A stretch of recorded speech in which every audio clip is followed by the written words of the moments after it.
Mama, Ringtone took advantage of me and she's still there. The mother is still there singing gospel to you guys. That guy took advantage of me. Yes, I'm strong now. I can talk about it. If he's serving a living God, I would like him to come out there and say that I'm lying. He told me nothing. I would do nothing to him.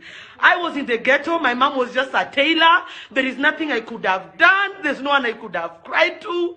We barely had something to eat. There's nothing. I didn't talk about it to anybody. I can talk now. I can speak up now. At least now I have few millions. If I want to speak, I would do it. But what about these young girls who are coming from Umuruma, wherever?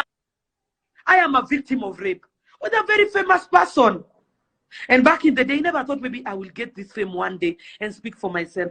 But I told Ringtone one day. And eti ng'ombe imenona iko na maziwa iko round hapo inaanza kuongea, mnaanza kuniambia kijana wa Yesu ni msafi. Mkiniangalia mimi ni msafi. Kijana wa Yesu uko na class ya wale watu ambao wanaweza muongelesha kitu. Kijana wa Yesu bana, mimi niko na standard. Sometimes mzilinganisha na vitu zinakaa sijui aje. Mimi ni kijana wa Yesu bana.